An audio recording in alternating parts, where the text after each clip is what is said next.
Father, and of the Son, and of the Holy Spirit. Amen. Amen. See you then.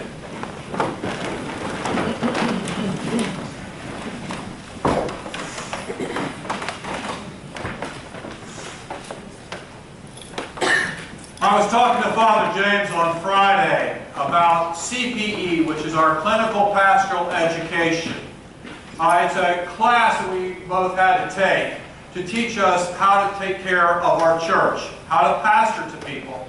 And both of us were in hospitals, and it teaches us things from slightly just talking to somebody to see how their day is, to counseling with someone, or taking care of them when life seems to be just torn apart or upside down.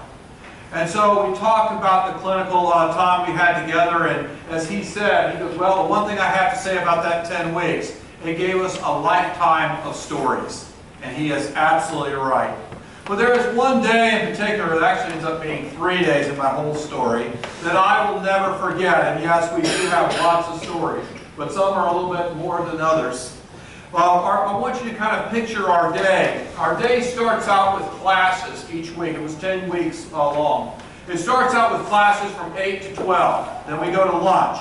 And from 1 to 5, we do our rounds in the hospital. Most of us have certain areas that we're responsible for. Mine was cardio. I was also maternity and a couple of others. And so you end up doing your rounds each day. And then once or twice a week, you would be on call, in which when there's a real pastoral emergency at night, you had to take care of the entire hospital. Well, my story is about one of those nights that I was on call. I had gone to class, and class is set up in which mine was run by a nun. You heard me talk about Sister Helen before. And she would give a scenario in the hospital, and then we would have to dissect and decide what we're going to do. And we start talking about it, and then she tells us how wrong we are. And so this is one of those typical days. And so we went and did our class, and then at 12 I drove downtown to Roper, in which I started doing my rounds. It was about 5:15. I'm walking to my car when the beeper goes off because I'm the one that's on call. I go in and I take care of the pastoral situation, and then I get to leave. And I finally left, and it was about 8 o'clock, 8:15. I finally got home, and I was staying with my parents in Charleston during this time, and Mom made me something to eat. And then I sat down, and they asked me all about my day, because they were always interested in some of the crazy things that would happen in a hospital, and I would tell them. So I decided after that to go get my shower and go to bed about 10:15, because I knew it had been a long day. And it was about 10:15, and probably just like with you, it's amazing how fast you go to sleep if you do CPE. I was out. But then suddenly the beeper goes off.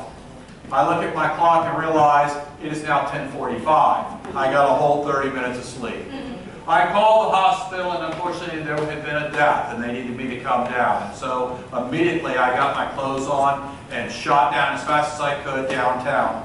There I began to help the family, and what you're doing is you're trying to help answer questions for them. You're praying with them. You're talking and counseling with them. You're getting things arranged for them, and that's what I was doing with this particular family.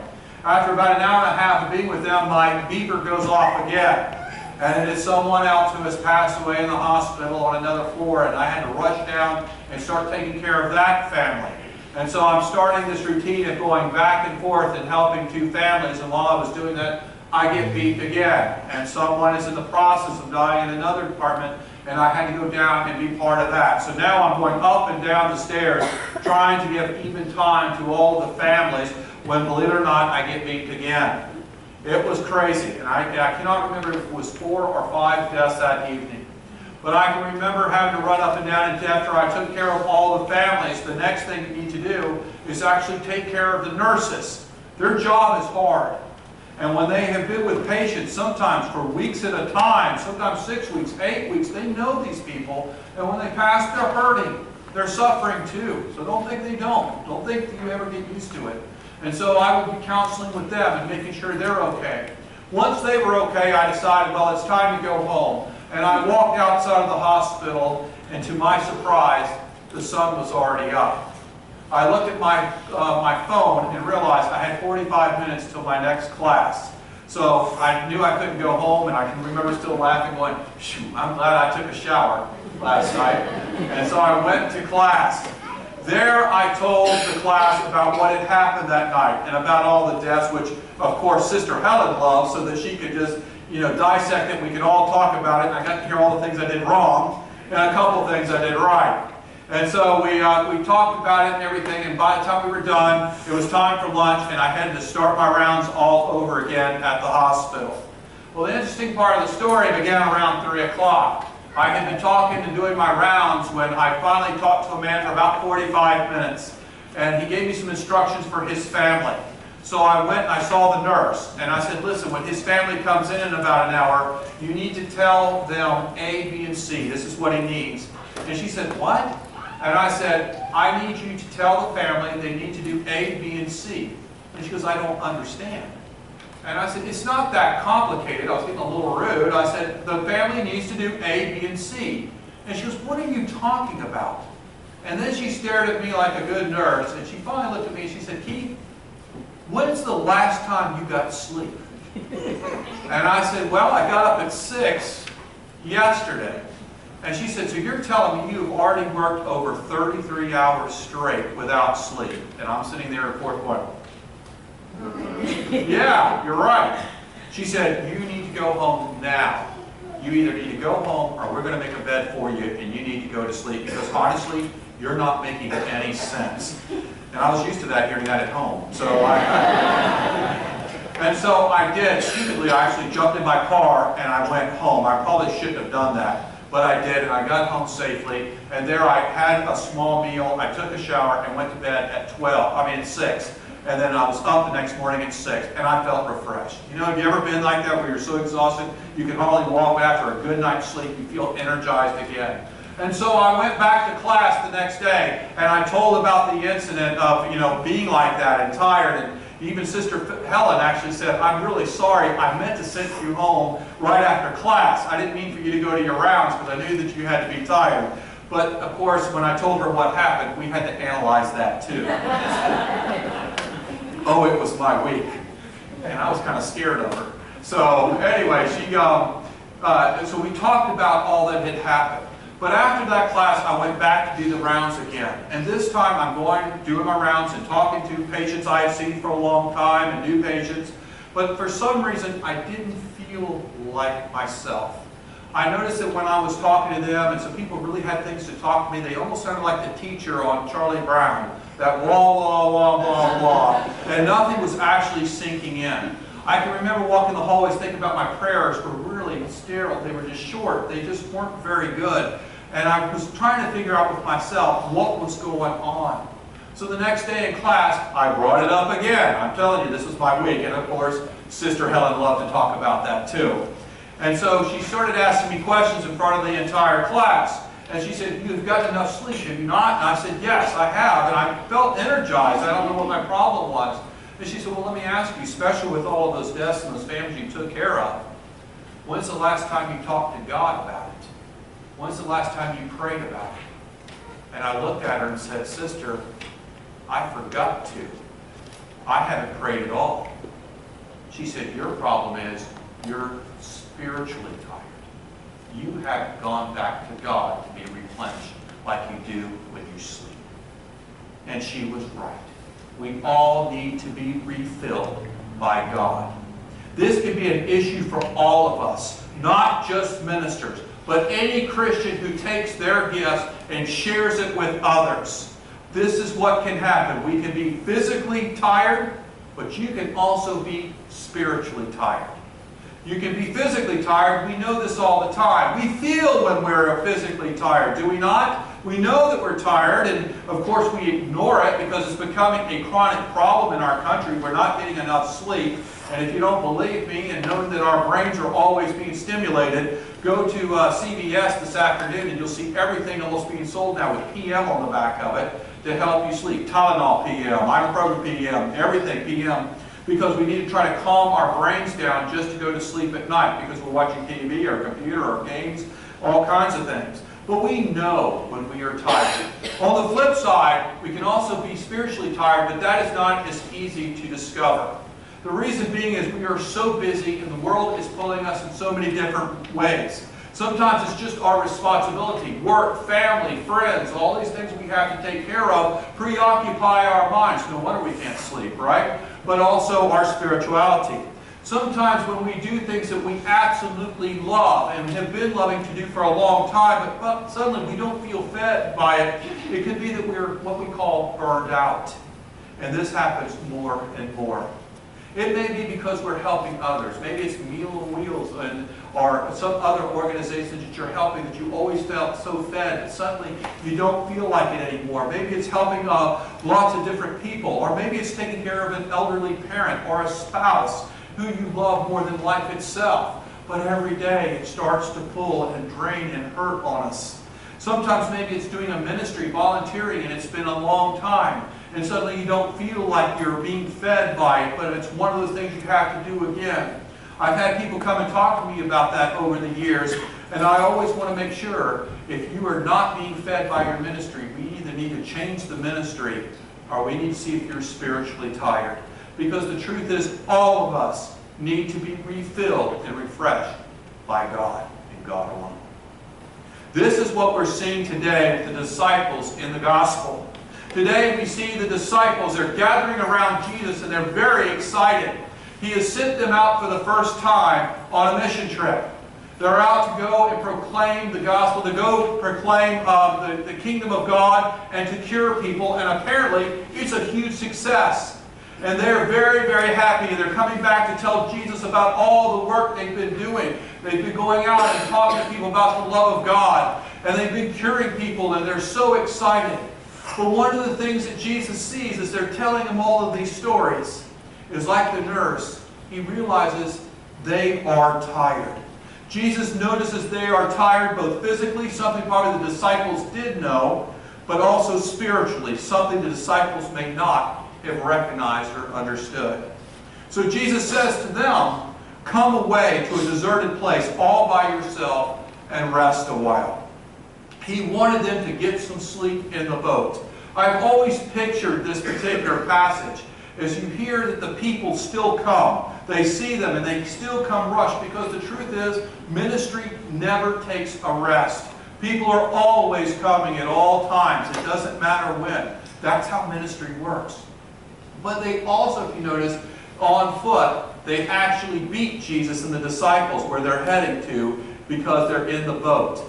I've always pictured Jesus as either rowing the boat very slowly or even just going along as slow as he can as his disciples are all asleep in the boat. I can imagine him just smiling of all the ministry they've been doing and letting them get some rest. And like the nun with me, Jesus recognizes his disciples truly need their rest. Not just physical rest, but they need spiritual rest. They need to replenish themselves in prayer with God. And Jesus' advice is the same as he does for himself. Think about it. We see Jesus going all the time to deserted places. And what does he do in the deserted places? He talks to God. He replenishes himself with God. He wants them to be totally prepared and be fed by their ministry.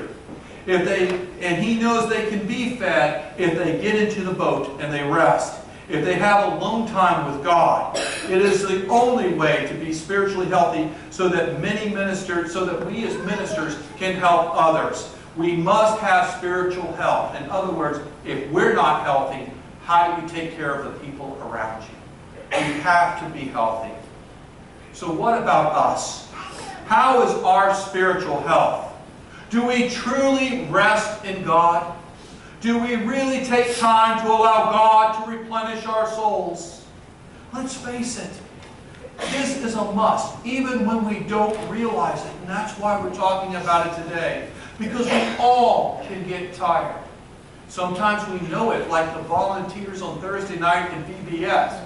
Guarantee they all knew they were tired. But maybe we don't know that we're always spiritually tired. Just like physical rest, we need to replenish ourselves and reboot. And it is the same with spiritual rest. We need to replenish and reboot.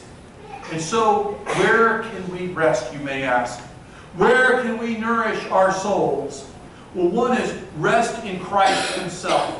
Taking time out, whether it's 5 or 10 minutes a day, of just stopping and talking with Christ.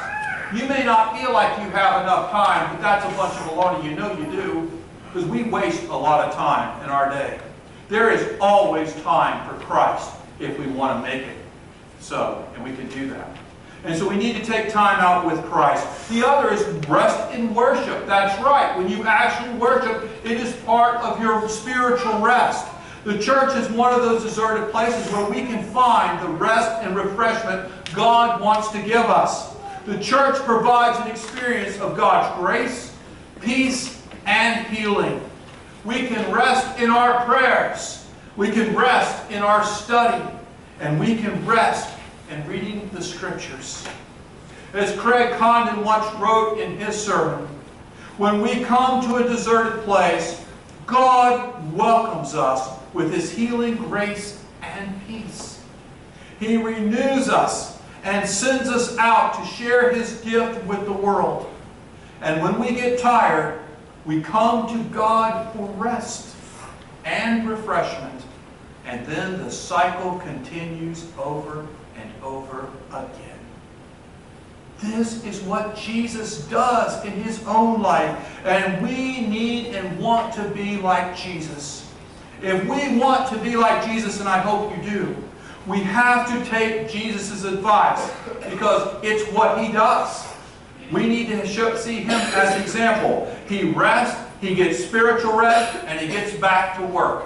And so should we. If we want to be like Jesus, we have to touch and change the lives of those around us, and then take a spiritual rest. If we want to be like Jesus, we need to be aware of the needs of those around us and use our resources to meet their needs, and then take a spiritual rest.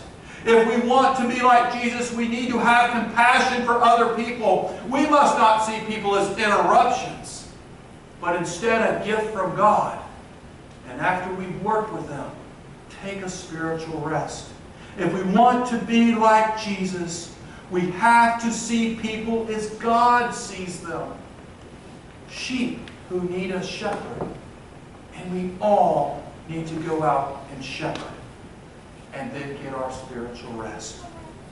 This summer, let's take advantage of our time with God, whether you take one day off of vacation or 2 weeks. Take the time to build your relationship with Christ. This summer, let's learn to take time for God and with God. This summer, let us truly learn to rest in God. Why? Because there is a lot of work in front of us. God has called Holy Trinity to help lots of people in our community. God has called Holy Trinity to serve our community and one another. God has called Holy Trinity to love our neighbors. And God has called Holy Trinity to reach out to others and evangelize and bring them to Christ. Let us answer the call of God.